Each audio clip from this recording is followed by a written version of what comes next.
Welcome to the Three Martini Lunch. Grab a stool next to Greg Columbus of Radio America and Jim Garrity of National Review. Three Martinis coming up. Glad you're with us for the Wednesday edition of the Three Martini Lunch. We have three topics today, but all of them are connected, of course, to the horrific, just despicable elementary school shooting in Texas, about 60 miles away from the southern border. We started to see this news trickle in yesterday afternoon, Jim. A lot of confusion at first. Was the shooting actually at the school? Had there been a shooting and the shooter just went to hide out at the school? And then soon enough, we found out that at least a couple of students had been killed. Then Governor Abbott announced it was up to 14. As of right now, I believe it's 19 students killed and at least 2 teachers. The gunman also dead.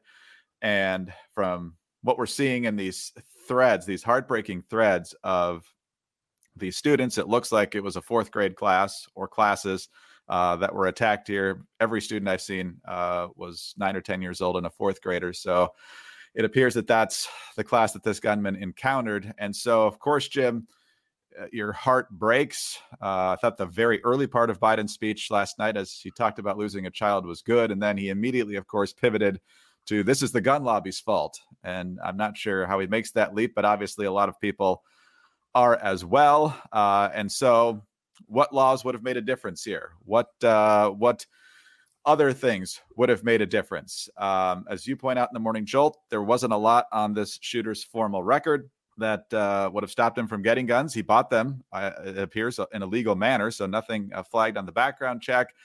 The New York Post, which I think is quoting the Washington Post mainly, quotes some of his friends that said this kid had gone downhill quite a bit. He'd been cutting his face with knives. Not that long ago, he'd been shooting out of car windows with BB guns. So warning signs that may or may not have actually been acted on. But here we are again, Jim, and a lot of finger pointing that probably won't get us very far. Greg, I figure it's only a matter of time before we hear someone pointing to this shooting and saying it's another reason why we need to close the gun show loophole, even though the shooter did not purchase his firearm at a gun show.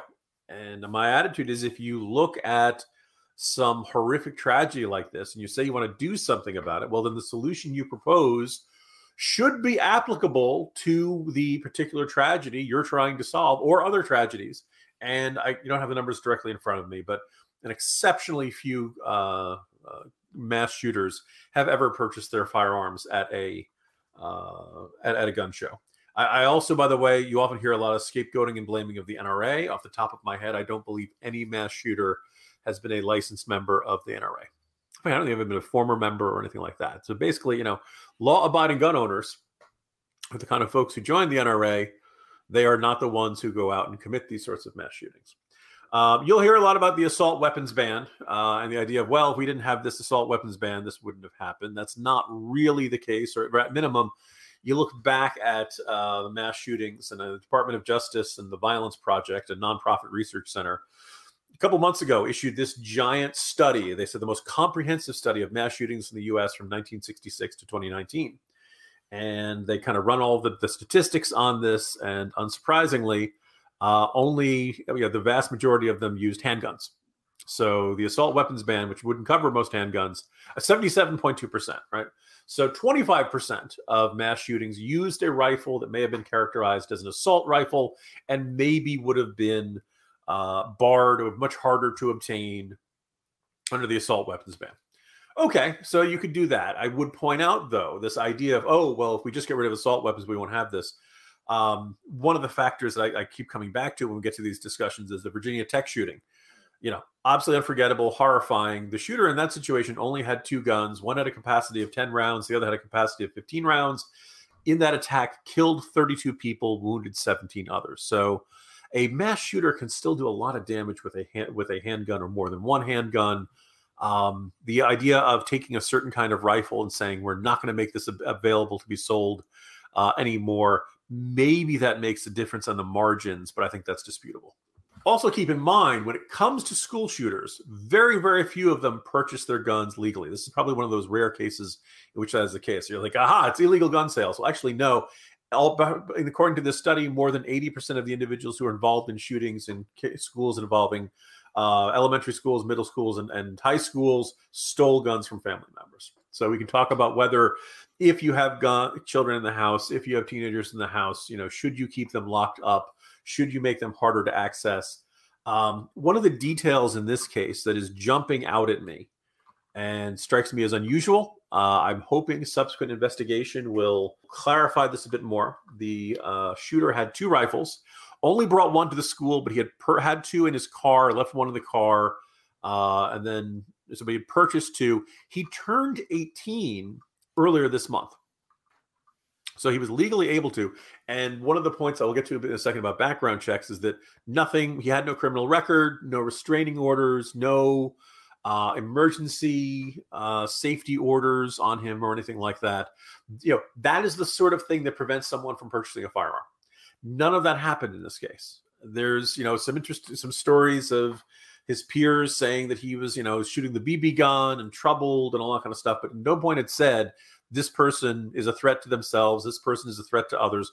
This person should not be allowed to purchase a firearm. The detail I said that I alluded to earlier that was curious is he purchased 2 rifles from Daniel Defense. They're both variations of the AR-15. By the way, there are a bunch of different rifles that are fall under the AR-15 label. I looked at Daniel Defense's website this morning. The cost of those rifles runs anywhere from $1,870 to $3,390. Now let's assume you got the cheap ones. That's still about $3,600 just for the rifles themselves. He purchased 375 rounds of ammunition. That one probably set him back another $230 to $460, and he reportedly was wearing a plate carrier, which is not a bulletproof vest, but it's the kind of vest designed to carry that bulletproof body armor.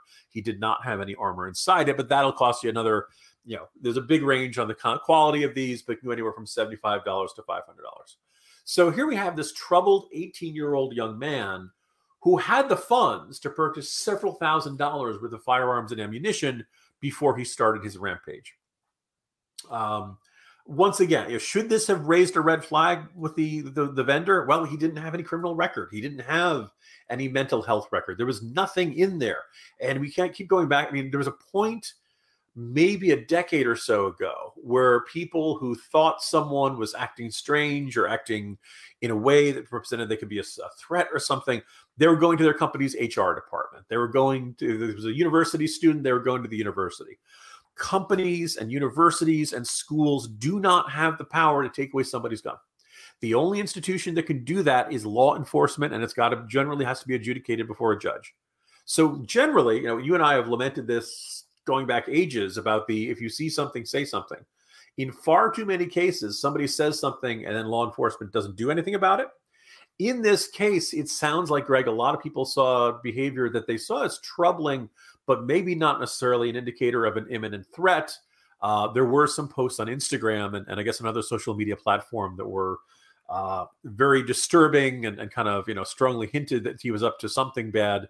But you kind of look at all of this stuff. Unfortunately, there's not a simple legal change where you say, aha, if we do this, the federally licensed firearms dealer will not sell him the gun.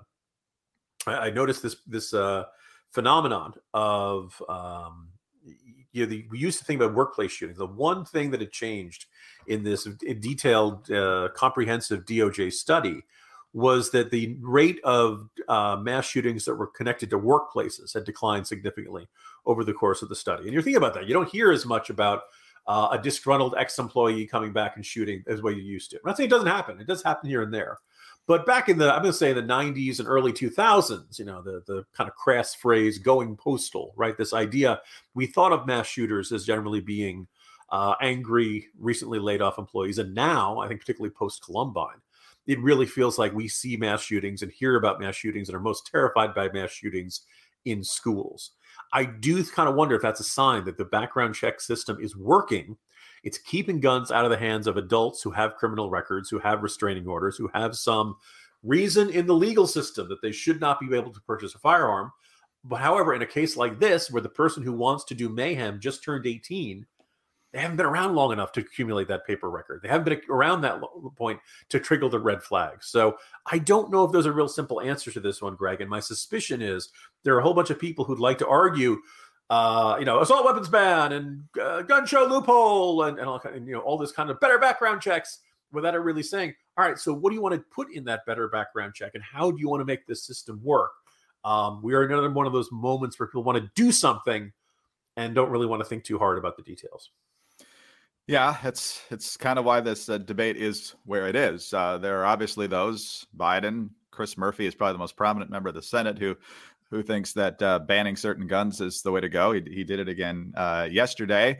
The so-called assault weapons ban was essentially in place from about 1994 to 2004. I think that's roughly right. When did the huge spate of school shootings begin? It was during that decade with Paducah and Jonesboro and Columbine and so many other schools. The frequency may be higher now, but it's not like the assault weapons ban solved that problem. In fact, it happened after the ban was in effect. And so you're going to hear a lot of people say, well, if the background check system doesn't work, then we just have to remove access to the firearms. And that is not going to work either, especially at a time, Jim, when crime is on the rise, particularly in our urban areas. And so people need to be able to defend themselves. And of course, the vast majority of gun owners, like you said, are law-abiding citizens who just want to protect their families. And so punishing them for the absolutely heinous actions of a few is not the solution here, because the crazy and the evil will always find a way to get weapons while the good people can't defend themselves. There's no easy transition to a sponsor, is there, Greg? There is not, but we are grateful for a new sponsor. In fact, you'll be hearing about them a couple of times today, but the 3 Martini Lunch today is brought to you by NetChoice. As Americans, innovation has always been what makes us different. America's tech industry outpaces the world. We have the most innovative companies that power our economy and way of life, and free market innovation is what makes us number one. But some in Washington want to put big government in charge of America's top innovators, attacking our own in the name of competition, while our true competitors like Europe and China close the gap. NetChoice believes congressional conservatives must stand for American innovation, not big government, by rejecting progressive antitrust proposals.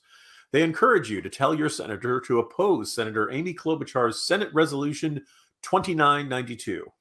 This message is brought to you by NetChoice. Learn more about them at netchoice.org/2992. So, Jim, we talked in the first segment about the kind of knee-jerk responses and why those proposed ideas won't work. So now we get to the hard question. What will work? Why is this happening?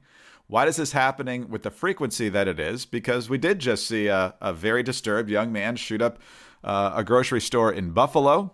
We're seeing this, and it was just last month where we talked about this in some depth, because that survey came out where a disturbingly high number of teenagers had either contemplated suicide or thought of their lives as hopeless and that sort of thing. So how do they get in this state of mind, and how do we get them out of it? And we talked about a lot of things, from social interaction to obviously the secularization of America and having that higher purpose and seeing your value in the eyes of God, and just the different parts of life, some of which was stifled by the lockdowns and the pandemic and so forth, that need to be revitalized. You know, having friendships, actual in-person friendships, and not staring at a screen all day. There's so many different layers to this. So where do you begin?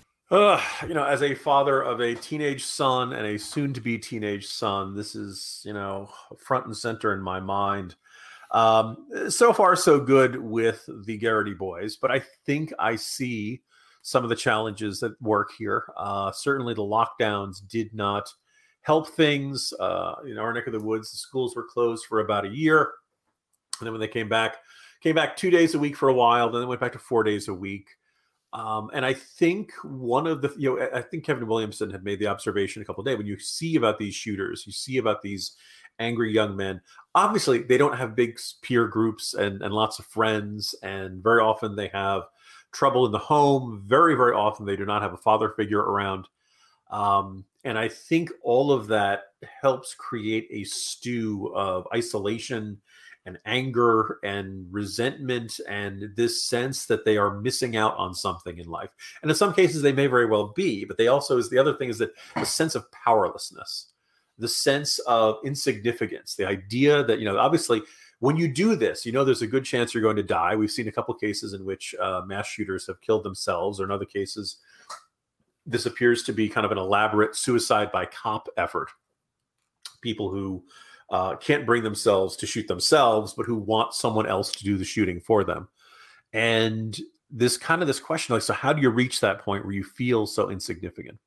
We are in something of a catch-22 for those of us who cover the news and talk about things like this. Because, by the way, you'll notice both in the Morning Jolt and rarely, if ever, on this podcast do we mention the name of the shooters. Our goal is, I don't want to glamorize these people. I don't want to turn them into anti-heroes or cult heroes or romanticize what they do or something like that. We have there's no justification for what they do. And yet, on the other hand, every teenager wants to feel significant. Every teenager wants to feel like who they are and what they do matters. And so you begin with someone who doesn't feel like, and maybe it's problems in the home back there, maybe it's problems of, there's reports of this shooter was bullying. I mean, if every person who was bullied turned into a mass shooter, we'd all be dead by now. I don't know if you guys think, the interesting thing, Greg, you think about people who talk back to their high school years. There are very few people who would describe them as Nirvana. Maybe they listen to Nirvana, but it was just the best, hormonal surges and my face is breaking out and I can't get a girl or a guy to like me. All these pressure of classes and homework and, I didn't make the basketball team and somebody else got the lead in the play and got the solo in band, all this, like teenage years under the best of circumstances can be very emotionally challenging and draining and a sense of stress and pressure. So there was an interesting discussion amongst my colleagues about how you notice you don't see, generally speaking, mass shootings going on in some of the quote unquote bad neighborhoods. There's a lot of gun violence in Chicago, but generally it is, gangs shooting at other gangs. It is not somebody in a poor inner city neighborhood going to a school and shooting it up. Interestingly, it more often tends to happen in suburbia, which makes me nervous here from Authenticity Woods. It generally makes people who are actually, sometimes very, economically challenged, but sometimes it's quite comfortable. Sometimes it's the comfortable suburbs where you see someone knuckling under and cracking under the pressure of that.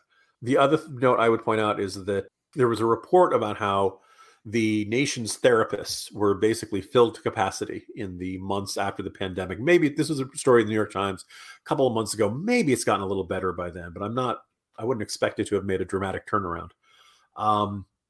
Everybody went through something really challenging during the pandemic. And if you got through it fine and you say it wasn't bad for you, great. But lots of people really felt the emotional and psychological pressure of being separated from their loved ones, or not being able to go to school, not being able to go to see their coworkers, not being able to have parties and go on vacations and celebrate holidays the way they used to. All of the good things in life seem to come to a screeching halt, and you can't fill that hole in your life with Netflix. You can't fill that hole in your life with takeout food.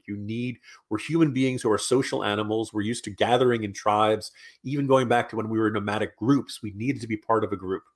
And that, that ability to be together with all those people is what helped ensure our survival. Being off on your own was much riskier. So I almost kind of wonder, every single one of these, mass shooters is a very similar description. He was a loner, kept to himself, didn't have a lot of friends and stuff. And if we could just get everybody out there who is feeling alone, everybody out there who is feeling like no one cares about them, who feels like they don't matter, and get a message to them that they do matter, maybe that would make a difference. Now, some of these folks, maybe it's a brain chemistry thing, and maybe they need something sort of pharmacological solution. They really need something like that. But boy, oh boy, if everybody had something where they felt like they were part of a group, and they felt valued, and they felt loved, and they felt cared about, and they felt like they cared about others, and they loved others too, we wouldn't have these sorts of things. How to turn that into policy, Greg, I have no idea, unfortunately.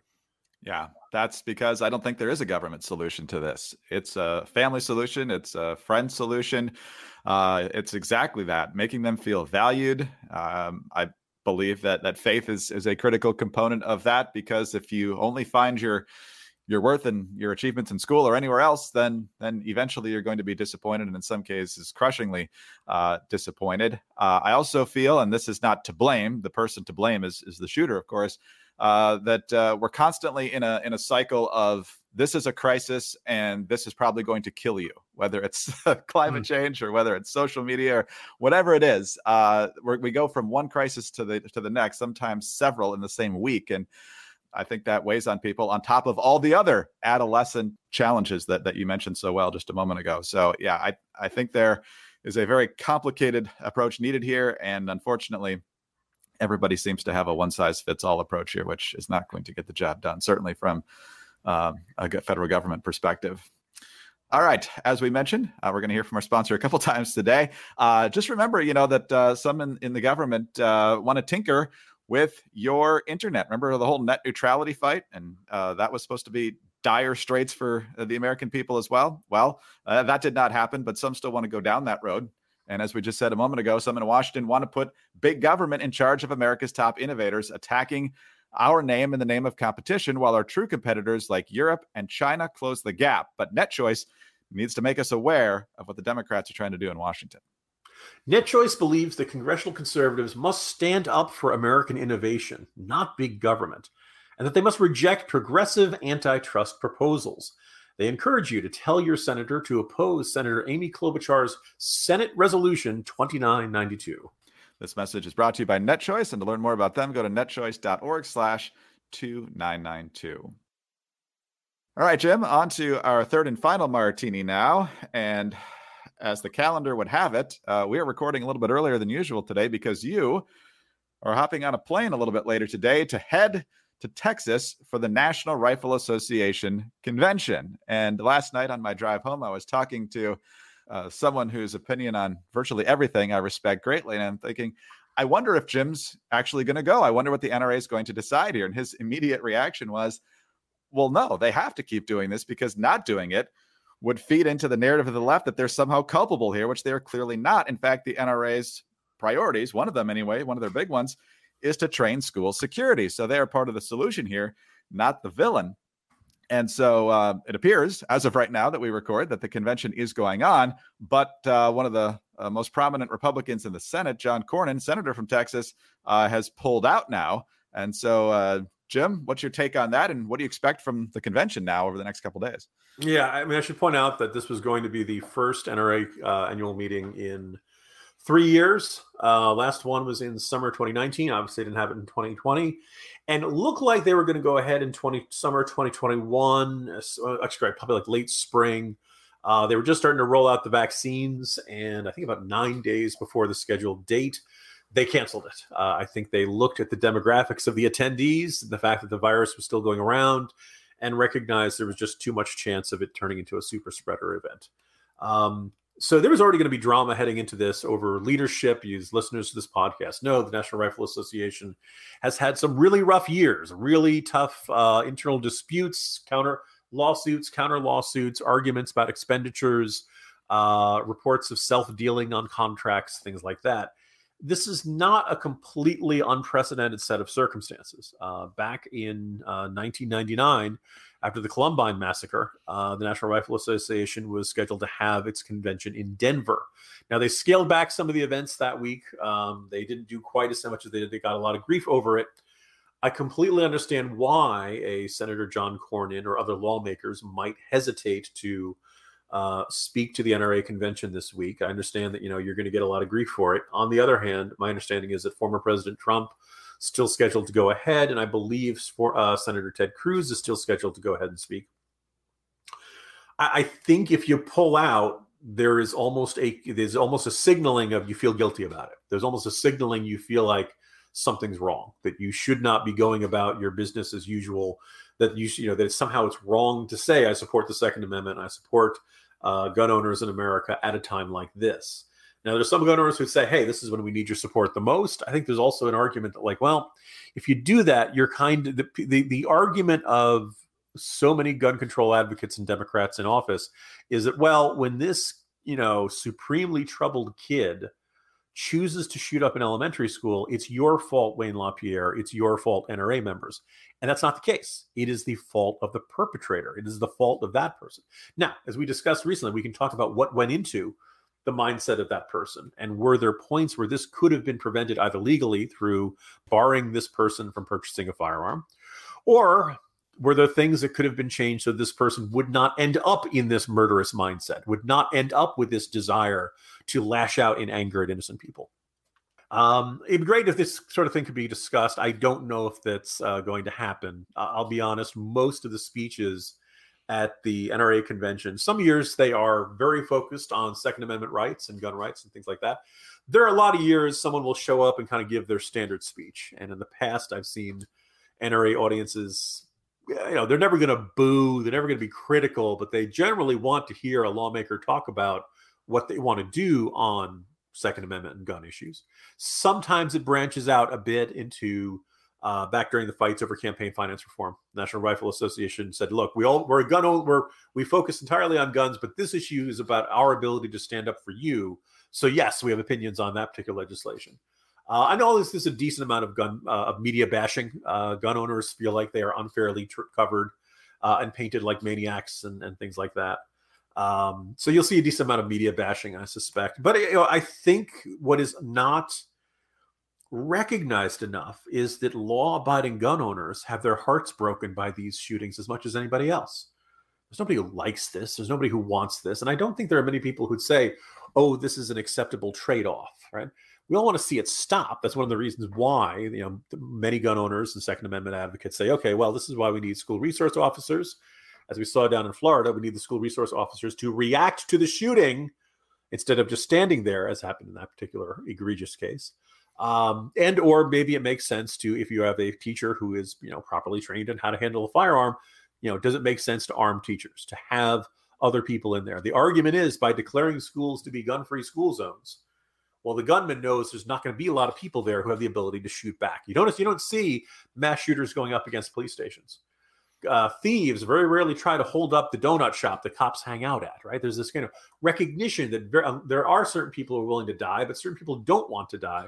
And if you want to discourage gun violence, the likelihood of someone intervening who has the ability to return fire is likely to make that difference there. So I don't quite know what we're going to see. I don't know whether they're going to have an attitude of we're just going to go on to business as usual and we're not going to acknowledge it, or whether you'll see some sort of full-throated defense of law-abiding gun owners and arguing stop demonizing us and stop blaming us for the actions of a deeply troubled 18-year-old down in this small Texas town. So we will see, Greg. I'm kind of curious about it, and I suspect when I return early next week, I'll tell you all about it.